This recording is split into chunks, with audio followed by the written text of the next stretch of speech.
Salut les piou Patoche Sobi, ravi de vous retrouver. Alors aujourd'hui, vidéo, petite recette que j'affectionne particulièrement. Rôti de porc Orloff au maroilles et à ma façon. Voilà, à ma façon, bah, vous verrez, c'est surtout le principe de cuisson du rôti. Comment dire, quoi dire d'autre? Oui, pour ceux qui ne le sont pas encore, vous pouvez vous abonner à ma chaîne. La petite cloche, comme ça vous êtes prévenu dès que je mets une vidéo, le petit like, et vous pouvez laisser les commentaires, j'y réponds, il n'y a aucun souci là-dessus. D'ailleurs j'essaye d'y mettre un point d'honneur, et en plus tout est gratuit. Voilà, alors on va partir, donc je vais vous laisser regarder la recette.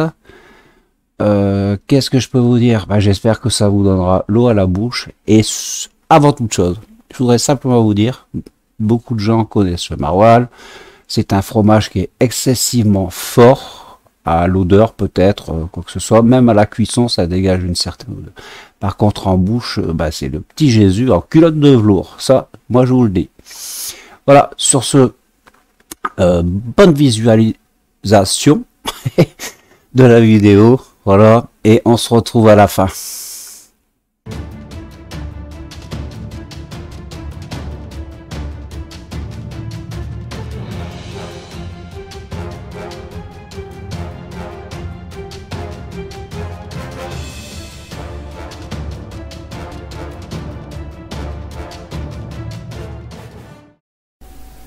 Alors on commence par faire fondre du beurre. Alors, dans un poêlon ou dans une poêle, ce que vous avez, ça va nous servir à colorer notre rôti. C'est la première étape de la cuisson. Alors vous voyez, un beau rôti de porc dans le filet, voilà, dans la longueur. Là il fait un bon kilo, hein. J'ai 1,2 kg, je crois, un truc comme ça. Voilà, donc je viens, une fois que ma matière grasse est bien fondue, voilà, je vais venir le colorer sur toutes les faces. Voilà, bien coloré sur toutes les faces. Là ici commence à prendre une belle couleur. Je continue. Et là voilà, pour moi il est bien coloré. Je le sors. Vous voyez sur les côtés. Il est coloré comme ça partout. Je le sors. Voilà, ici je fais bouillir, alors c'est du bouillon, 2 litres d'eau, 4 cubes de bouillon. Le mieux c'est de faire avec des légumes frais, mais bon là j'avais pas le temps. Après je plonge mon rôti dedans et 30 minutes de cuisson à petit bouillon. Alors après cuisson je sors et je laisse surtout super bien refroidir avant de couper en tranches. Voilà, là il est très beau comme ça, franchement, voilà, pour moi ça me va très bien. Alors après qu'il soit bien refroidi, ce qu'on fait, c'est retirer toutes les ficelles. Parce que les ficelles, on n'en a plus besoin là, et on va remettre après. Donc on retire toutes les ficelles. Voilà, maintenant on coupe notre rôti en tranches, en s'assurant que celle-ci reste attachée entre elles sur le fond du rôti. Des tranches de 1 cm d'épaisseur à peu près, c'est très bien. Voilà, là il est coupé. Alors vous voyez, l'intérieur, on voit peut-être pas trop bien parce que c'est à cause de la lumière, mais on voit qu'il n'est pas tout à fait cuit, il est encore rosé, et en plus il reste moelleux, il est très moelleux encore à l'intérieur.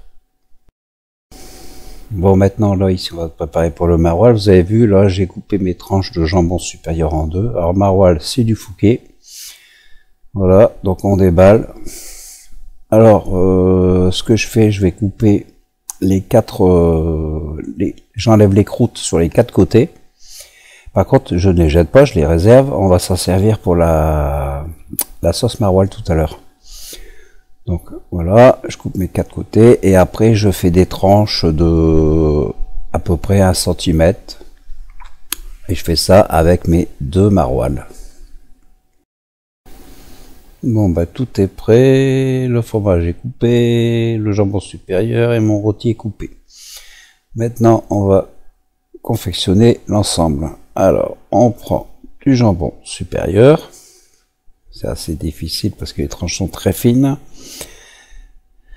Donc je l'installe de cette façon, et ce qui dépasse, je le replie vers l'intérieur. Après, je prends une tranche de maroilles et je le mets bien dans le fond, entre les deux tranches de viande, voilà. Et je m'aperçois qu'il en manque sur le dessus. Donc je prends une tranche que je coupe en deux et je viens remettre le petit bout sur le dessus où il en manque. Voilà, une fois que c'est fait, il nous reste à ficeler tout ça. Alors, il faut être un pro pour le faire. Je ne suis pas un pro, donc je vous montre pas trop comment je fais. Voilà, alors je fais d'abord, si par contre sur la longueur, alors le bas avec le haut, et après je viens tourner et je viens faire mon côté. Pareil, les côtés sur la longueur. Et une fois que c'est fait ça, on a déjà une bonne base de maintien. Voilà, maintenant j'ai pris ma tomate, j'ai coupé des rondelles que je viens positionner mes rondelles sur le dessus. Et on va reficeler là tout l'ensemble, alors sur la longueur et sur les côtés aussi, pour bien saucissonner et bien serrer ses tranches. Vous préchauffez le four à 180 degrés. Pendant cela, dans un plat qui va au four, vous y mettez le rôti, un peu d'huile d'olive, un peu.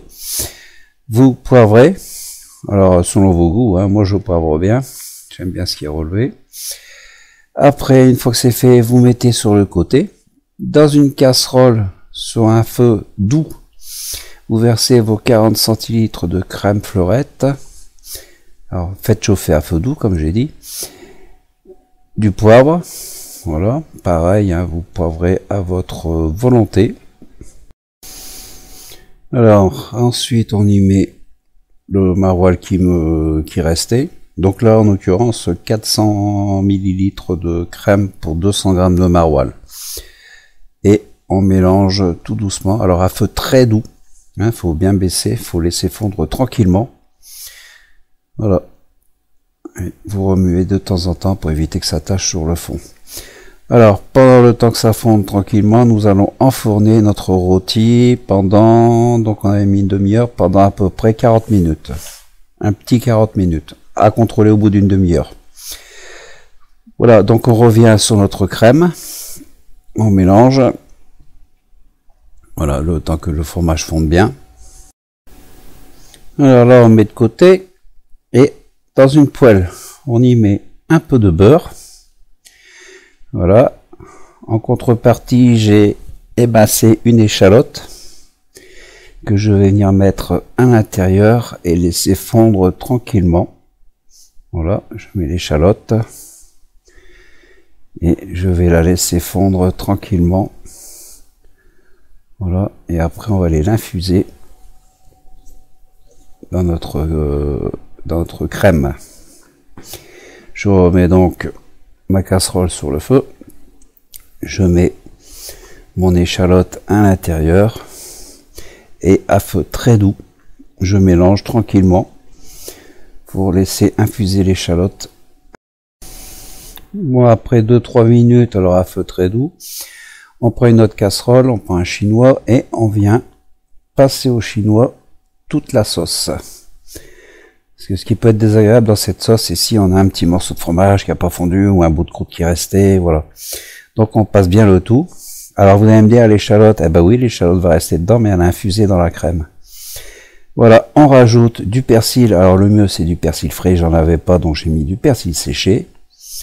Donc ça nous laissera quand même un léger goût de persil, c'est pas du tout le même, mais bon, on fera avec.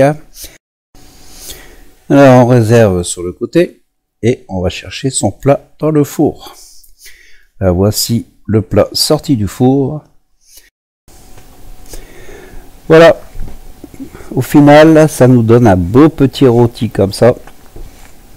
Et je peux vous dire, c'est délicieux. Voilà, piou piou. Cette vidéo est terminée. J'espère qu'elle vous aura donné envie de faire cette recette. Que dire, si vous la faites, bah, vous me laissez un commentaire, j'y répondrai là-dessus, vous savez, il n'y a pas de souci. Voilà. Alors, pour ceux qui ne le sont pas encore, ce que vous pouvez faire, vous pouvez vous abonner à ma chaîne. La petite cloche, comme ça vous êtes prévenu dès que je mets une vidéo. le petit like, et puis comme je disais à 2 secondes, les commentaires, et là-dessus, j'y mets un point d'honneur à répondre. Certaines personnes le savent très bien, d'ailleurs j'ai eu des remerciements par rapport à ça. Et je dis merci. Que dire d'autre? Bah écoutez, on se revoit très bientôt avec une autre vidéo. Voilà, les piou-piou, je vous dis à toutes et à tous à bientôt. Ciao et surtout portez-vous bien.